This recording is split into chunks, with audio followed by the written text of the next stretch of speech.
नमस्कार, मैं एलडी स्वामी हूं और आप ई समाचार की खास पेशकश समाज दर्पण देख रहे हैं। समाज दर्पण में जो तस्वीरें हम आपको दिखा रहे हैं ये मन को विचलित कर देने वाली है। वैसे तो ऐसा वाकया हर रोज हमारी आंखों के सामने होता है, लेकिन हम भाग में अक्सर अनदेखा ही कर देते हैं। लेकिन इन तस्वीरों पर गौर करें और मंथन करें और बताएं। समाज दर्पण में जो कहानी हम आपको दिखा रहे हैं वो स्लम बस्तियों में रहने वाले बच्चों की है। ये बच्चे स्कूल नहीं जाते और काम करने की उम्र नहीं है, झुग्गियों में रहते हैं। यह समाज का वह वर्ग है जो रोजी रोटी के लिए कुछ भी करने को मजबूर है।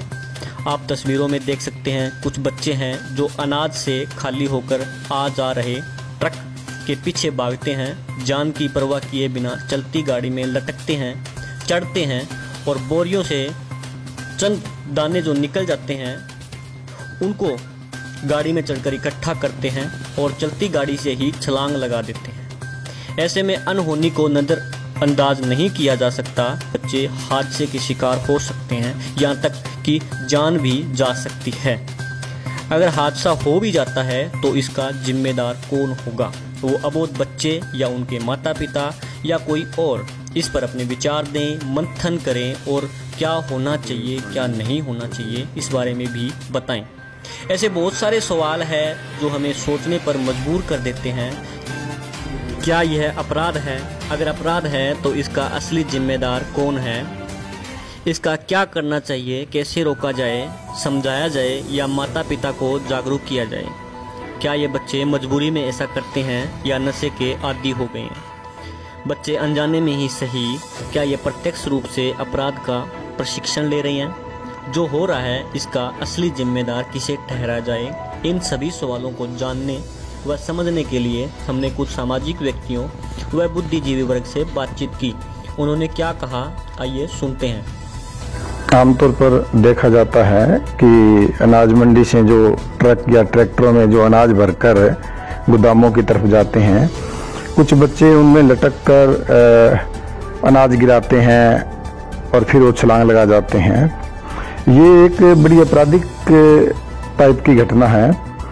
इसमें बच्चों की जान का जोखिम तो बना ही रहता है, इसके अलावा साइकोलॉजिकली वो बच्चे अपराध की ओर बढ़ रहे हैं, क्योंकि बचपन में जो चोरी की आदत है वो धीरे धीरे उनमें डेवलप हो जाएगी अगर उनको नहीं रोका जाता है तो ये फिर ये लूट की तरफ अग्रसर होते हैं। ये अज्ञात एक तरह से अपराध है। उन शायद बच्चों को अभी पता नहीं है, वो थोड़े से अनाज के लालच में इस प्रकार के जो काम कर रहे हैं, जान को जोखिम डाल रहे हैं, तो चाहिए कि उनको रोकना चाहिए इस तरह। जैसे आपने रिपोर्टिंग की है, बच्चे ट्रकों पर चढ़ के अनाज इकट्ठा कर रहे हैं और चलती गाड़ी से उतर रहे हैं, यह समाज के लिए बहुत बड़ा खतरा है। और अगर पीछे से कोई तेज साधन आता हो तो बच्चे की जान भी जा सकती है। असल में मेरे अनुसार इसमें सबसे बड़ा दोषी गोडाउन कीपर या गोडाउन के वो लोग हैं जो गाड़ियां खाली करवाते हैं। उनको फर्श क्लीन कराना चाहिए। अगर फर्श साफ होगा तो बच्चे किस लिए गाड़ी पर चढ़ेंगे? दूसरी जिम्मेवारी बनती है उनके माँ बाप की। चंद दानों के लिए, 1 या 2 किलो अनाज के लिए वो अपने बच्चों की जान जोखिम में डाल रहे हैं। उन्हें उसका कभी भी खामियाजा भुगतना पड़ सकता है। और उसमें वो निर्दोष वाहन चालक जो इस ट्रक के पीछे से आ रहे हैं वो लोग बेवजह ही फंस जाएंगे। एकदम अचानक गाड़ी को कंट्रोल करना बहुत मुश्किल है और बच्चों की उम्र छोटी है, उनको पता ही नहीं है क्या करना है और हम क्या कर रहे हैं। रही बात नशे की या कुछ और, मेरे को ऐसा नहीं लगता। जितनी की इन बच्चों की उम्र है, 8-10 साल का बच्चा तो क्या नशा करेगा। हाँ, लेकिन इनकी उम्र पढ़ने की है और अगर इनके माँ बाप चाहें और इनको पढ़ाई में लगाए तो हो सकता है वो ये काम ना करे। देखिए, इसमें अगर सीधा सीधा हम जिम्मेदारी की बात करें तो मेरे हिसाब से इसमें जिम्मेदारी सरकार और प्रशासन की बनती है। देखिए, जो बचपन आज ट्रकों में चढ़ के, जैसे आपने बताया, दाने इकट्ठे कर रहा है या ट्रकों से छलांग लगाता है, चलते हुए ट्रकों में चढ़ता है, तो ये तो प्रशासन को रोकना चाहिए। जिन बच्चों को आज स्कूल में जाना चाहिए, स्कूल में शिक्षित होना चाहिए, पढ़ना चाहिए, वो बच्चे चोरी की तरफ अग्रसर हो रहे हैं। वो ट्रकों में चढ़ते हैं, चोरी से चढ़ते हैं, दाने इकट्ठे करते हैं, उनको कोई देख ना ले, इसी आपाधापी में वो ट्रक से छलांग लगाते हैं। कल को उन्हें कुछ भी चोट भी लग सकती है, कुछ भी हादसा हो सकता है। लेकिन इसके लिए प्रशासन को कुछ सोचना चाहिए, वहीं सरकार को इसके लिए सोचना चाहिए कि ये बच्चे किस तरह से स्कूल में पहुंचे, किस तरह से ये शिक्षित हों, ताकि ये देश के एक अच्छे और सम्मानीय नागरिक बन सकें। अगर नहीं, तो अगर ऐसा नहीं हुआ तो बच्चे इसी तरह से अगर इसी काम में लगे रहे तो आप यकीन मानिए ये धीरे धीरे आज तो छोटी चोरियों की तरफ ये बढ़ रही हैं, कल को ये बड़ी चोरियों की तरफ बनेंगे और शिक्षा के अभाव में जो इनका जीवन बर्बाद हो जाएगा। तो हम किस तरह से फिर कह सकते हैं कि हम एक देश के अंदर हमारी शिक्षा प्रणाली से बेस्ट नागरिक बनाएंगे? तो मेरे हिसाब से इसके लिए सीधा सीधा सरकार और प्रशासन जिम्मेदार है। प्रशासन और सरकार को सोचना चाहिए, जो झुग्गी झोंपड़ी में जो बचपन सड़कों पर रुल रहा है, सड़कों पे कागज बीनते हैं, या जैसा कि आपने बताया ट्रकों पे जिस तरह से वो चढ़ के दाने इकट्ठे करते हैं, तो वो ये दाने जो है इकट्ठे करते हैं और दुकान पे बेचकर उनको वो नशे के लिए यूज करते हैं पैसों। ये तो और भी शर्मनाक बात है कि वो छोटे छोटे बच्चे नशे की तरफ आकर्षित हो रहे हैं। तो इसके लिए तो प्रशासन को और सरकार को मेरे हिसाब से बहुत गंभीरता से सोचना चाहिए। और ऐसे सबसे बढ़िया बात मुझे ये लगी कि आप जैसे युवा पत्रकार हैं जो इन मसलों को उठा रहे हैं और सरकार और प्रशासन के संज्ञान में ये मसले ला रहे हैं, तो प्रशासन और सरकार को इन मसलों का संज्ञान इस मामले में क्या सोचते हैं? देखिए स्वामी जी, आमतौर पर आपका मुद्दा बिल्कुल सत्य है, क्योंकि हमने लगभग ये देखा है कि जो ट्रक जाते हैं गेहूं से लोड होके, उनके अंदर बच्चे पीछे से एंट्री करते हैं, उनके ऊपर चढ़ते हैं और थोड़े बहुत गेहूं इकट्ठे करके वापस वहाँ से वो कूद जाते हैं। तो कई बार ऐसा हादसा भी हो जाता है।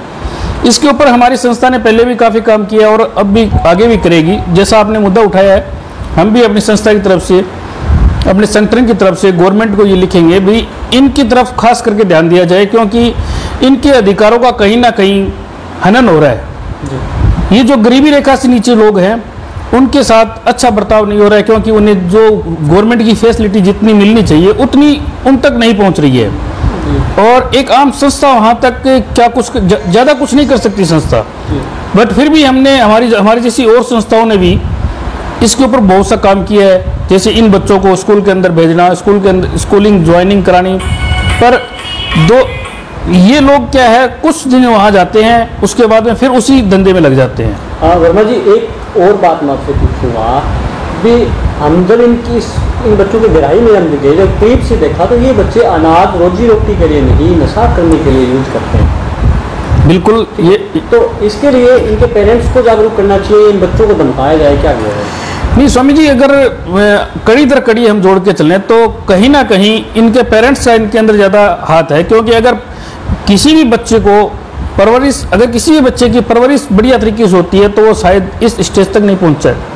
आज वो बचपन के अंदर वो चोरी कर रहा है, गुनाह कर रहा है, और उसके बाद में वो कोई नशे की आदत में जा रहा है, तो कल जो आने वाले कल के अंदर ये बहुत बड़े एक मतलब क्रिमिनल बन सकते हैं, और ये हमारे लिए कहीं ना कहीं हमारे समाज के लिए बहुत घातक हो सकता है।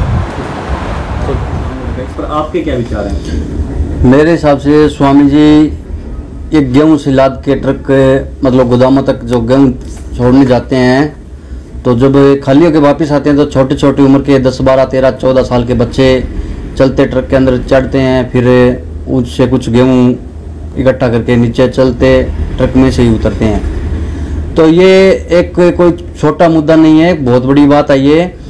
इससे क्या है कि चलते ट्रक में से नीचे छलांग लगाने से कोई कल को हादसा हो सकता है, किसी बच्चे को चोट आ सकती है, ये एक बाल अपराध है।